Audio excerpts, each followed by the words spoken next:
7, 8 minutos de la mañana. Tenemos aquí en nuestros estudios a otro candidato cordobés al Senado de la República, pero esta vez es una figura joven, de 32 años, se llama Luis Delgado, lo llaman cariñosamente Lucho Delgado, lo llamamos cariñosamente Lucho Delgado, es un joven de 32 años, abogado monteriano, quien se ha lanzado al Senado de la República por el partido Cambio Radical, venía militando hace muchos años en Cambio Radical y decidió dar un paso al frente para tomar esta iniciativa de aspirar al Congreso de la República en estas elecciones por el departamento de Córdoba o en nombre del departamento incluido en esta lista. Es el número 78. Pero dejemos que sea Lucho Delgado que nos diga quién es Lucho Delgado y qué aspira Lucho si llega al Congreso de la República. Buenos días a todos los televidentes, a todos los que nos escuchan. Yo creo que un político que aspire a llegar al Congreso de la República no puede dejar de pasar por este segmento de Rafael Gómez, teniendo en cuenta que debe ser uno de los más escuchados en la costa y con los enlaces que tiene con las diversas cadenas aliadas. Y por eso estoy aquí presente. Me presento ante ustedes, Luis Fernando Delgado Jiménez. Muchos me conocen, como lo decía Rafa, 32 años, abogado monteriano. Un placer estar aquí en esta mañana. Bueno, Lucho, mire, yo he encontrado aquí entre las iniciativas que tiene, pero antes de eso quiero preguntarle por qué usted se decidió aspirar al Congreso. Mi aspiración al Congreso viene de una serie de temas o temáticas que durante estos 4 años he observado, como lo ha hecho mucha gente en las comunidades y como lo han hecho ustedes, los comunicadores de las voces de la gente, que este congreso que acaba de terminar fue un congreso en el que los parlamentarios cordobeses brillaron por su ausencia. Hay temas que están directamente relacionados con el departamento de Córdoba y nosotros no los vemos. Nadie hace un debate de control político contra el Tratado de Libre Comercio. 71.000 millones de dólares son los subsidios que el gobierno de los Estados Unidos le entrega a sus agricultores y estamos hablando de un incremento en las exportaciones de ellos hacia nosotros de un 44% y nosotros hacia ellos solamente a duras penas llegamos a un 6% con los cultivos tradicionales. Entonces nadie levanta la voz siendo un departamento agrícola, mi estimado amigo. ¿Dónde están los debates de ley? ¿Dónde están las iniciativas? El control político. Eso es lo que me motiva a mí. Porque yo digo, el hecho de que yo no venga de una cuna de hijos de tradición de abolengos, el hecho de que yo no venga de una estirpe de abolengos políticos, no me incapacita para llegar, antes me potencializa, porque el pueblo me ve como más cercano, el pueblo me ve más a la par de ellos, pero estoy preparado para llegar al Congreso. Entonces, eso es como una génesis de lo que a mí me lleva a armar unas iniciativas y decirle al pueblo, permítame ser su senador. Montería necesita un senador. Mis amigos senadores de Cambio Radical en Bogotá no pueden creer que Montería no tenga un senador de su propia raíz, de su fuente primigenia. Y entonces aquí estoy yo diciéndole a ustedes, aquí está esta alternativa y yo quiero que ustedes me escuchen en este conversatorio, qué propuestas voy a llevar al Congreso a partir del 20 de julio y cómo vamos a empezar a construir una alternativa con ustedes. Bueno, en materia educativa. Bueno, arranquemos por el tema educativo. El tema es que yo quiero hacer una iniciativa de ley alternativa o que reforme a la ley 115 del año 94, que es la Ley General de Educación. Yo quiero presentarla en el Congreso porque yo creo que no podemos seguir sacando más bachilleres académicos para que se vayan a montar en una moto, a mototaxismo, para que se vayan a coger una carreta para vender productos informales en la calle, para que de pronto se vayan por una propuesta que los seduzca a ingresar las filas de los actores armados. El Estado está fallando, necesitamos una obligatoriedad en que el Estado se comprometa a formar a todos los bachilleres académicos del país, sobre todo los de los estratos 1 y 2 y los de las zonas rurales, en un arte, en un oficio, en una labor, así sea que aprenda a hacer calzado, así sea que aprenda el oficio de la ebanistería, de la litografía. Yo no estoy cortándole el ciclo, Rafa, el ciclo universitario, no. Usted tiene que mentalizarse de que usted tiene que ser profesional algún día. Que cuando salga de bachiller tenga un arte para poder que tenga un oficio, un arte, algo que le permita enfrentarse a la vida. Bueno, por ejemplo, el INEN fue en su momento una institución educativa que le permitía a los estudiantes de bachillerato que al final de su ciclo de bachilleres ya conocer un oficio. Había oficio de carpintería, de ebanistería, metalurgia, o sea, había electricidad, o sea, había muchas, pero muchas alternativas que tenían, y la parte musical también. Acuérdense que uno aquí escuchaba hace muchos años la orquesta del INEN y salieron grandes músicos del INEN. Pero bueno, eso es una sola golondrina. Exacto, tiene que ser una ley obligatoria o que reforme a la ley 115 o una ley alternativa, pero tiene que ser ley, porque usted va a la zona rural, mire, y esto lo digo porque uno recorre, don Rafa, usted que es un hombre entendido, y uno se encuentra en la zona rural que ya ni siquiera hay para el jornal, o sea, ya no hay porque el agro en Colombia se acabó. Aquellos que dicen que son los representantes del agro, yo les pido encarecidamente que no engañen al pueblo. El agro en Colombia no hay agro. Colombia está importando 20 veces más de lo que importaba en los años 80, en la década del 80. La apertura económica de don César Gaviria fue la que quebró el trigo, el sorgo, el maíz, el algodón, unas moticas que quedan por allí. 100.000 hectáreas de maíz, estamos cultivando 10 a 14.000 hectáreas. Más de 120.000 hectáreas de algodón. Hace 35 años, a duras penas llegamos a las 15.000 hectáreas. Totalmente, y así nadie es competitivo, Rafa. ¿Cómo vamos a competir? Si es que los países, ni siquiera los países europeos son capaces de suscribir De hecho, uno de los eslogans de esta emisora, el verde de los campos siempre en primavera, el oro blanco es el algodón. Ya no es el oro. Ya no lo hay. Ya no es ni el los oro. Países europeos se atreven a firmar un tratado de libre comercio con los Estados Unidos, porque es que el dumping, lo que se llama el dumping, el subsidio, acaba cualquier economía, cualquier aparato productivo nacional, estimado amigo. Bueno, pero estamos ya metidos en el berenjenal este. Sí. Ahora, ¿cómo en medio de todo este embrollo que nos hace estar expuestos a una quiebra del campo, que de hecho hay una quiebra, y los agricultores están quejándose, y por eso la cantidad de paro, cómo en medio del río enseñar a nadar? Sí. Ese es como cuando te tiran al río y te dicen, tienes que levantar la cabeza, tienes que tirar un brazo. Totalmente. A enseñar a nadar en medio de la corriente. ¿Cómo hacemos con Yo pienso que ese tema necesita una bancada fuerte nacionalista. Mi visión es una visión nacionalista. Tenemos que hacerle control político. Mire, yo voy a exigir a partir del 20 de julio, voy a exigirle al presidente de la República, sea el que sea, que nos muestre qué fue lo que se firmó, porque se firmó en inglés. Bueno, pero el cambio radical no es el que sea. El cambio radical tiene un candidato propio que es el presidente Santos. Claro, pero es que la función usted podría ser uno de los senadores que estaría ya en bancada del cambio radical, sí, señor, en la unidad que apoya al presidente Santos. Totalmente de acuerdo. Hablemos hipotéticamente. Lo que queremos, ¿qué le exigiría a Santos? No, primero que todo que nos muestre a los colombianos, porque yo no lo conozco, todo el tratado de libre comercio en español, que nos lo muestre y que lo difundamos, porque nosotros no podemos, por estar en una bancada política que esté apoyando al gobierno, no podemos tragar enteros, Rafa. Tenemos que también cuestionar. Eso es parte de la dinámica.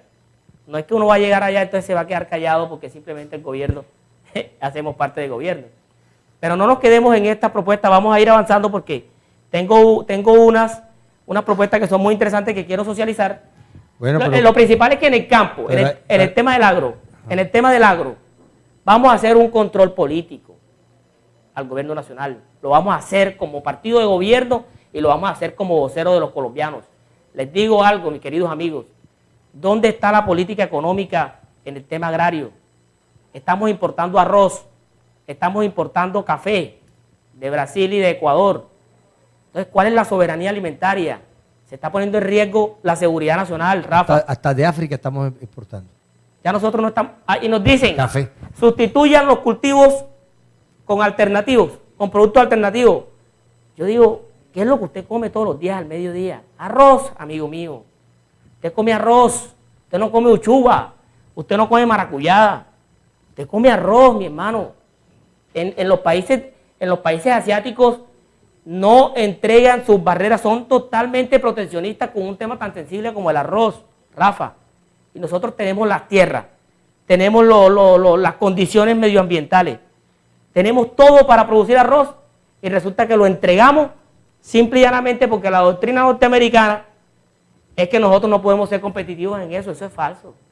Y entonces la apertura de este señor, del doctor César Gaviria, que después que vaya qué circunstancia lo lleva como secretario general de la OEA, se va después de secretario general de la OEA. Bueno, pero mire, eso lo prosiguió como política de Estado el doctor Álvaro Uribe Vélez y lo remató el presidente Santos. Así es. Entonces estamos ante un hecho concluido, notorio, público, que no tiene vuelta de hoja y el país le toca acomodarse a menos que se presente otra serie de eventos. Y usted sabe que los tratados internacionales ya fueron ratificados por ambos congresos, la misma Corte Constitucional. O sea, aquí, después de caído el rayo, no hay Santa Bárbara que valga. Entonces, toca dentro de la situación en que se encuentra el país, empezar a invertirle al campo las vías para la prosperidad, que se ha hablado tanto, las locomotoras, donde tenemos que ponernos a tono y no muy lejos, mirando un poquito hacia el vecino, hacia el sur.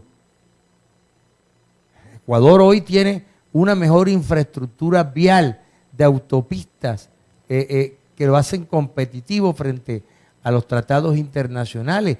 Bolivia viene repuntando enormemente en la inversión social y en la infraestructura. Y Colombia, a pesar de que aparece como la tercera economía de la región, no tenemos, todavía nosotros aquí estamos todavía chillando para que nos arreglen la vía de Montería a Planeta Rica en doble calzada, cuando aquí debiera estar una vía con 4 carriles. Aquí debiéramos estar hablando de un doble carril hacia Tierra Alta e incentivando que la gente cultive en una región tan próspera como la del Sinú, donde yo creo que una lágrima que cae se multiplica en llanto. Totalmente de acuerdo. Por lo fértil que es nuestra tierra. Aquí tiene algo que está muy, muy a tono con lo de hoy.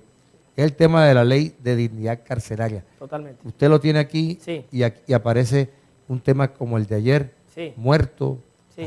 Producto del hacinamiento, reclamo, intervención del Estado, malos manejos en el tema del IMPEC. Sí, así es. ¿Qué es esto de la ley de dignidad carcelaria? Este tema de la dignidad carcelaria, porque yo digo que aquí en Colombia hay mucho político farandulero. Farandulero, te gusta mucho la cámara, pero realmente las medidas no se toman. Hace 2 semanas, en la cárcel Bellavista en Medellín no había botiquín de primeros auxilios. El viernes sale en el Meridiano de Córdoba que la capacidad de reclusos en la Mercedes está excedida, de 860 a 1990 reclusos. Hoy pasa esto, ayer pasa este desastre. Entonces, vienen y hacen una reforma al Código Penitenciario, que son pañitos de agua tibia, porque si usted se da cuenta, el tema no es sacar los reclusos de las cárceles, porque en definitiva el fin de lo que usted decía al comienzo del programa, el fin de la pena es resocializar al convicto. Entonces sacarlo sin... Parece ser que es que lo resocialice la sociedad, porque es que el Estado no puede, o sea, lo desbordó económicamente, entre comillas, por la falta de previsión. Ahora, hay una política criminal que está funcionando porque están metiendo preso a la gente. Sí. Pero entonces no hay donde recibir a quienes están siendo sujetos de las penas. Los penados, ¿dónde los reciben? Sí, así es. A los que mandan para la casa están atracando y los encuentran con los brazaletes atracando. O los encuentran, ¿cómo se llama? En los lugares que no deben estar. Entonces. Y quien entra por un delito sale aprendiendo 3 delitos más. Es que es la universidad. Exacto. Hay algo que yo creo. Mire, en Montería, la cárcel, la Mercedes tiene capacidad para 800. Hay más de 2.500. Las enfermedades, a la hora que aquí, mire, las imágenes de Cómbita, el tema es que hasta que no tengamos y se convierta esto en una ola, porque esto son olas, réplicas, mañana se levantan los presos de pronto en Cartagena. Así es. O Montería. Totalmente. Aquí lo hemos dicho, no estamos exentos Sí. de que se produzca un levantamiento aquí, Dios no lo quiera. Dios no lo quiera. Y no hay sensibilidad para entender que también son seres humanos, que han cometido delitos, que se la han embarrado. El Estado tiene que corregir a quienes en medio de las normas en una sociedad donde hay unas regulaciones, y si no, no podríamos vivir en todo este tema de lo que son los códigos y las leyes, pero también tiene que haber una aplicación para que el que salga de allí no salga con la convicción de que sabe más para el delito, como usted lo decía, y salga con 3 especialidades. Totalmente. Ese tema, el que no ese sabía tema de la dignidad carcelaria. El que no sabía fleteo sale fletero. Exacto. Ese tema de la dignidad carcelaria es que el Estado de una vez por todas saque las partidas para la construcción de las cárceles, Rafa. Pero es que tampoco nadie lo lleva al Congreso como iniciativa. Yo no sé qué le pasa a los parlamentarios. Sinceramente yo no sé hacia dónde están mirando o cuál es su enfoque de la visión legislativa. Ayer me decía bueno, un eso concejal... eso no produce voto, doctor Delgado. Sí, señor. Eso Ayer, no produce voto. ayer me decía un concejal de Montería que yo le cuestionaba la falta de iniciativas de un parlamentario y me Usted me decía... disculpa que le interrumpa. A la hora que los condenados puedan votar, ¿usted se imagina la campaña que se va a hacer en las cárceles? Porque aquí solamente no pueden votar los que no han sido condenados. Exacto, los que están en proceso todavía de investigación o de una medida de aseguramiento que no es una condena. Yo le hago una pregunta a usted. Montería no tiene senador. Digamos que esto es una situación que palpable. El departamento de Córdoba sí. Sus regiones tienen mucha participación política. ¿Usted cómo visualiza ante la posibilidad de usted ser senador? ¿Cómo va a ser la participación y cómo es ahora en su campaña la juventud? Sí.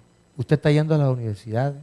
Ya estoy pidiendo, ayer estuve en la UPB, va a haber un gran debate allá, un foro con los candidatos al Senado que quieran participar para exponer estas propuestas. Yo quiero decir algo muy importante, Rafa. Mi candidatura no tiene ni una sola valla, porque ustedes saben que los recursos económicos, entre otras cosas, el Consejo Electoral dice que el tope son 310 millones de pesos para Senado. Entonces, aquí nada más en vallas, los otros candidatos ya tienen el tope. Yo les digo una cosa, antes de hacer tantas vallas y tanta parafernalia, mejor cómprenle mercado y llévenselo a la gente. Porque es que el tema no es de valla, ni de publicidad, ni de marketing. Aquí el tema es de que hay unas comunidades que necesitan una representación. Yo soy la mejor candidatura y la mejor opción, porque primero que todo, provengo de una estirpe humilde y eso me potencializa hacia no olvidar cuáles son las principales falencias de las comunidades, primero. Segundo, y aquí voy al tema que usted me plantea.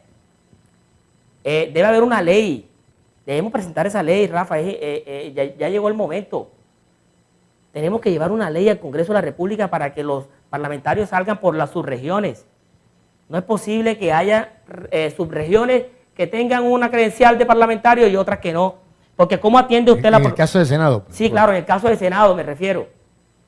¿Cómo atiende usted a un líder que venga de allá arriba de Montelíbano o de la zona de Uré? No puede trasladarse hasta un lugar tan distante. Eso hay que llevarlo, hay que debatirlo. Ejemplo, los 5.000, 4.000 votos, inclusive más, 14.000 votos, llegó a poner 16.000 votos. Llegó a poner en Córdoba a Roberto Gerley.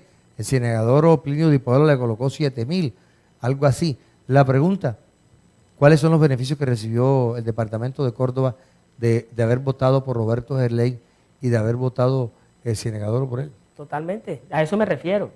Aquí hay problemas de atención a las comunidades, de conformación de cuadros para hacer política local.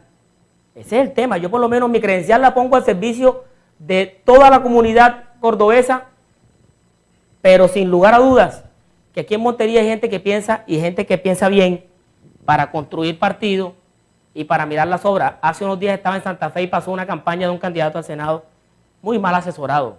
Presentaron un folleto donde habían 5 obras en el municipio de Sahagún. Las obras no deben ser segmentadas. Las obras deben ser diversas en todo el departamento, Rafa. Por eso yo les digo, tiene que ser así.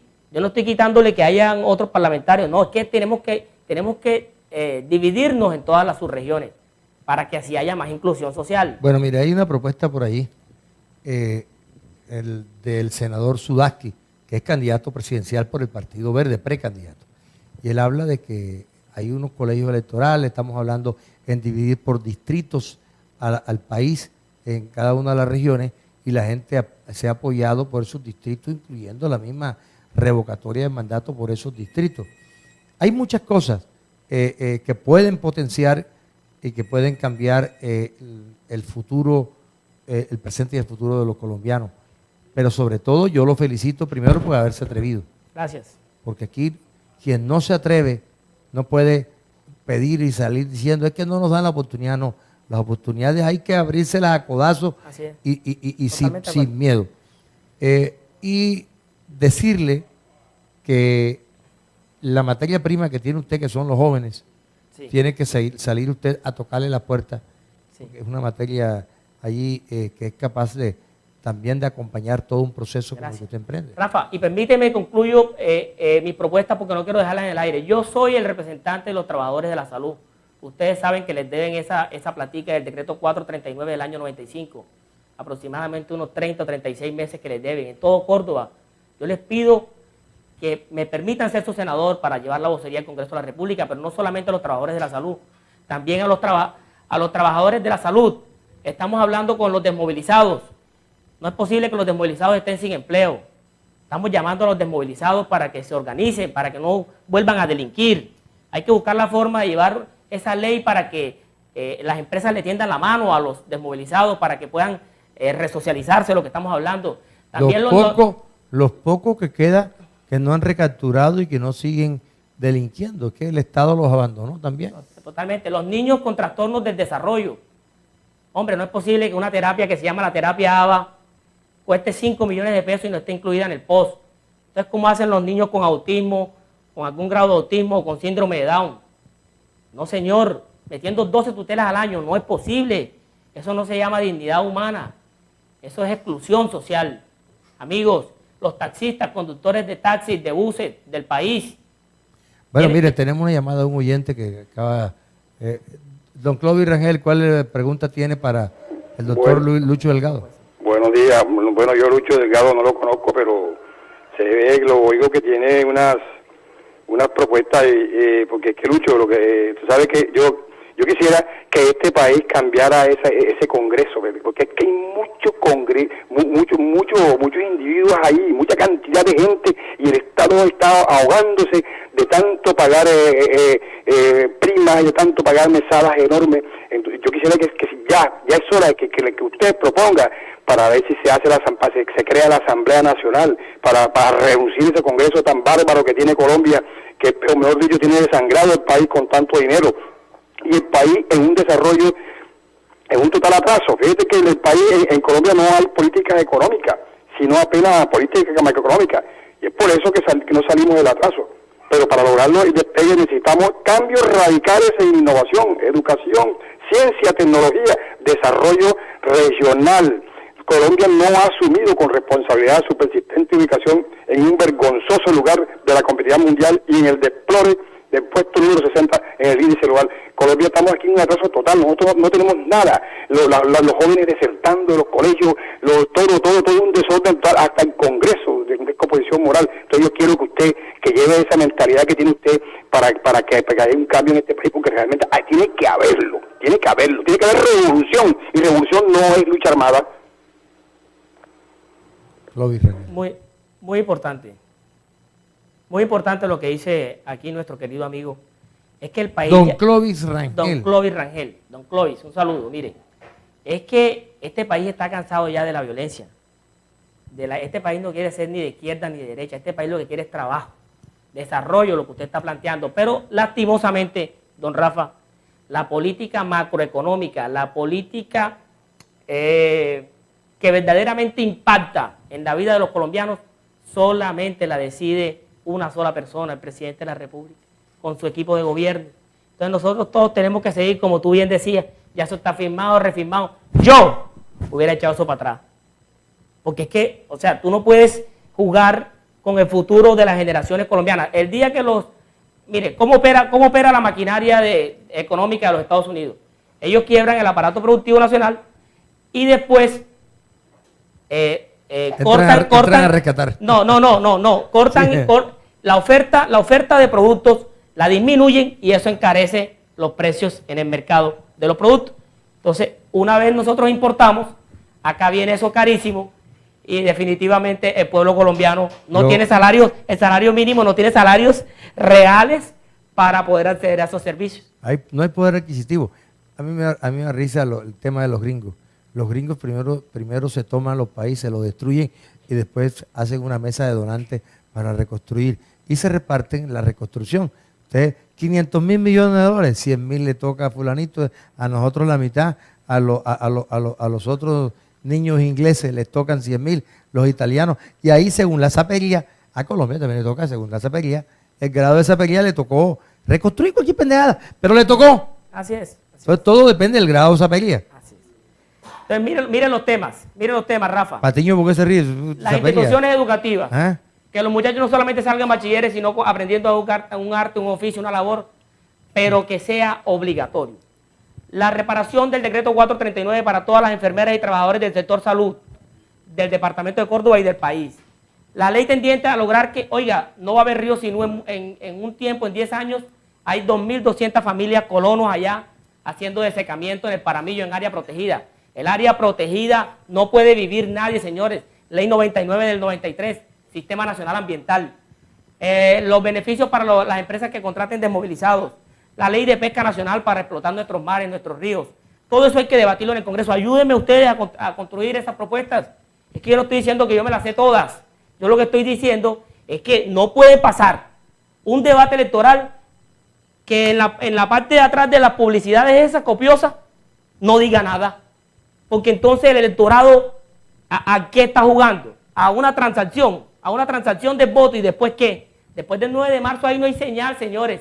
Ahí no hay sin cara, ahí no hay nada que valga. Porque usted sabe que se vuelven a ver dentro de 4 años.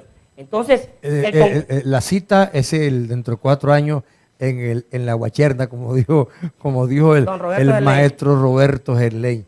Bueno, Lucho. Amigo, yo concluyo diciéndoles que este muchacho que se atrevió a ir a Bogotá a buscar ese aval con don Antonio Álvarez Lleras, el tío de Germán Vargas. Este muchacho, el 78 de Cambio Radical, es la mejor campaña al Senado de la República. No tengo ni una sola valla, pero tengo estas propuestas.